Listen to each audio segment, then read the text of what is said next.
Bismillahirrahmanirrahim. Assalamualaikum warahmatullahi wabarakatuh.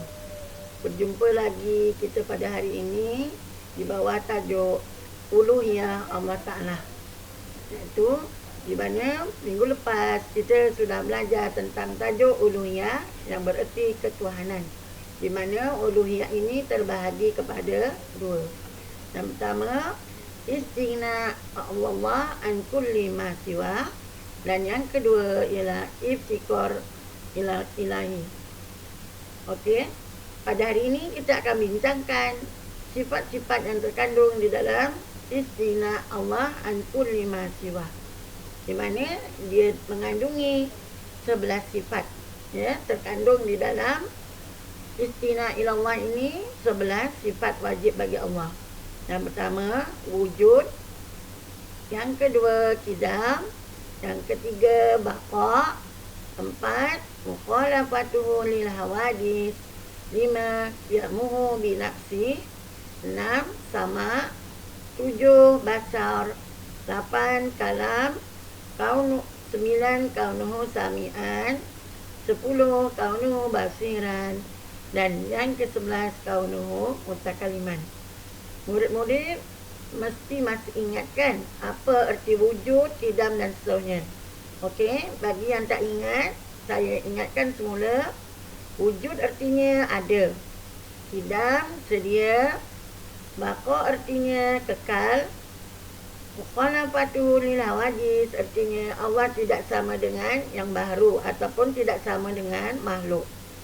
Yang kelima, qiyamuhu bi nafsi artinya Allah berdiri dengan sendirinya ataupun Allah itu tidak berhajat kepada yang lain. Sama bererti mendengar. Basar artinya melihat. Kalam, Allah tu berkata-kata. Kaunuhu sami'an, keadaan Allah yang maha mendengar. 10, kaunuhu basiran, keadaan Allah yang maha melihat. 11, kaunuhu mutakaliman, keadaan Allah yang maha berkata-kata. Jika Allah tidak bersifat dengan 11 sifat di atas, niscaya Allah tidak terkaya daripada yang lain. Maknanya Allah itu samalah dengan makhluknya, ya. Jadi sebagaimana contohnya, jika Allah tidak bersifat dengan wujud, qidam, baqa, mukhalafatuhu lil hawadis, maka jadilah Allah itu berkehendak kepada yang menjadikan.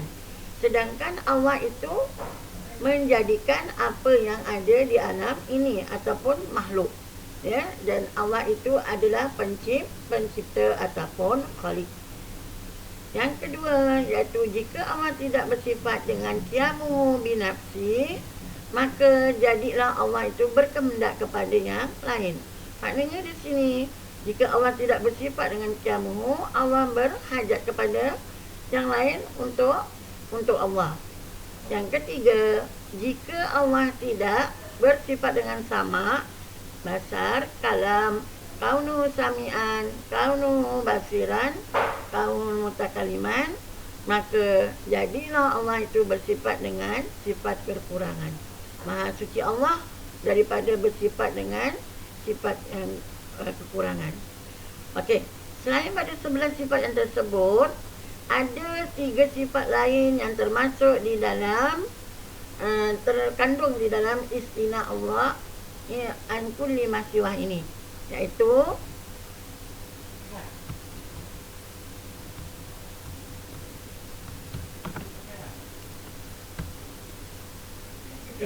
maha suci Allah daripada mengambil faedah daripada perbuatan dan hukumnya. Maknanya Allah tidak pernah mengambil sembarang apa pun faedah, ya, ataupun kebaikan daripada perbuatan, daripada apa yang dibuat ke atas makhluknya. Jika Allah mengambil faedah, niscaya Allah tidak bersifat maha kaya daripada yang lain, dan jadilah Allah berkehendak kepada yang menunaikan ketentuannya. Okey. Yang ke-13 iaitu sifat yang terkandung di dalam istighna Allah, iaitu tidak wajib bagi Allah mengadakan sesuatu atau wajib meniadakannya. Maksudnya di sini, jika Allah itu wajib mengadakan sesuatu, atau menyadakannya.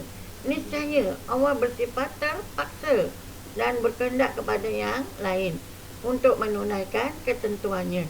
Ya, sedangkan adalah sesuatu yang mustahil. Allah itu terpaksa mengadakan sesuatu ataupun terpaksa menadakan sesuatu. Ya. 14. Setiap makhluk tidak memberi bekas ataupun kesan dengan kuasanya. Ya, jika makhluk memberi kesan kepada kuasanya, itu siapa? Ini di sini maksudnya ialah Allah. Ya, niscaya Allah tidak bersifat maha kaya. Kerana Allah pada ketika itu berkehendak kepada yang mengadakan sesuatu dengan wasitah. Apa dia wasitah? Iaitu perantaraan. Jadi hanya Allah maha berkuasa memberi kesan. Kerana Allah itu maha kaya daripada tiap-tiap sesuatu. Memberi kesan di sini maksudnya ialah apa sahaja yang dilakukan oleh Allah akan memberi kesan kepada makhluknya, tetapi apa yang dilakukan oleh makhluknya tidak sedikit pun memberi kesan kepada Allah. Oleh itu, sifat yang termasuk di dalam istina Allah an kulli ma siwa adalah sebanyak 14 sifat dan lawannya 14 sifat juga. Maka semuanya berjumlah 28 sifat.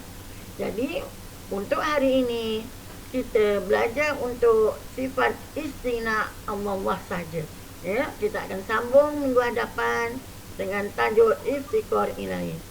Sekian, wabillahi taufik wal hidayah. Assalamualaikum warahmatullahi wabarakatuh.